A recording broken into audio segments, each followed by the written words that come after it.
The old farmhouse had always whispered of secrets and sorrow.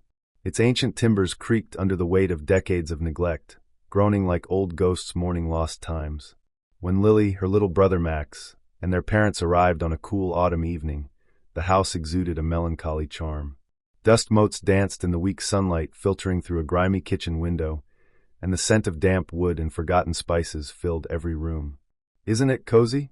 Mom tried to sound optimistic, though the anxious crease in her brow belied her words. Max, barely 6, scampered through the hallways with an innocence that filled the cavernous rooms with echoing laughter. But Lily, now a quiet observer, sensed that beneath the surface charm lay a deep, unspoken grief.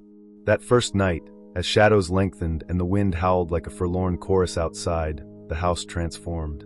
In the dead silence of her small room, Lily lay wide awake, listening to the groans of old floorboards. Suddenly, a soft, deliberate scratching came from the wall beside her bed. It was rhythmic, unyielding, more than the scurry of a mouse. It was as if something was pacing behind the plaster, its presence a dark promise. "Max," she whispered into the void, but her brother was already lost to dreams. The scratching paused, only to be replaced by a low, echoing thump. Her heart pounded as Lily imagined an unseen creature, its long claws scraping along hidden walls, stalking in the darkness. Before she could catch her breath, the lights flickered and died, plunging the room into a thick, suffocating blackness. The scratching resumed, now accompanied by a wet, slithering sound that crawled into her very soul. In that moment, Lily felt an icy touch, a small, cold hand that grazed her own. She screamed, the sound ripping through the oppressive silence, and when the lights hesitantly returned, she saw Max stirring in alarm. The following morning brought no comfort. A faint, dark stain, shaped disturbingly like a long, thin finger, adorned the wall where the night's terror had occurred, only to vanish inexplicably by noon. Max muttered about shadows that danced at the edge of his vision, but Mom and Dad dismissed their fears as nothing more than the quirks of an old house. Yet Lily knew better. Beneath peeling wallpaper and time-worn floorboards, something ancient had stirred, a presence that thrived on fear and the darkness that cloaked the farmhouse. As days turned into a tense routine of unpacking and uneasy nights, Max discovered a dusty, leather-bound book hidden in a crate in the living room. Its brittle pages told the tale of the house and featured a faded illustration, the farmhouse with a dark figure lurking beneath its foundation. The caption, scrawled in an archaic script, read, "The night dweller, bound to the walls, feeds on fear."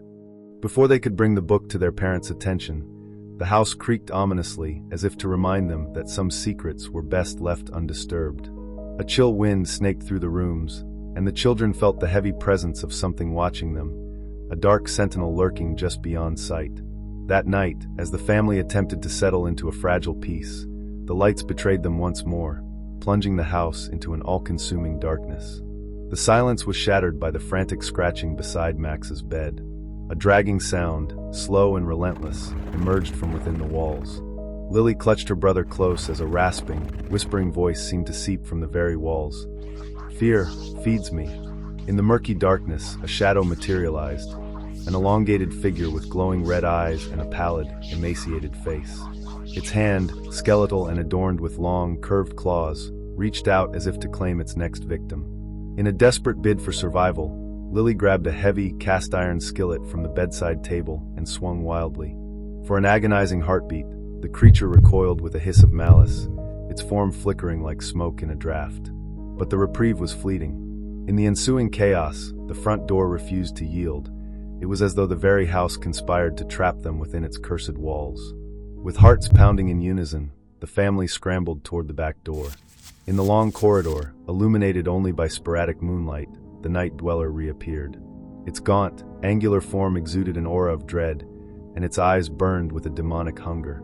Max's small cry tore through the darkness as the creature's cold, skeletal hand closed around him.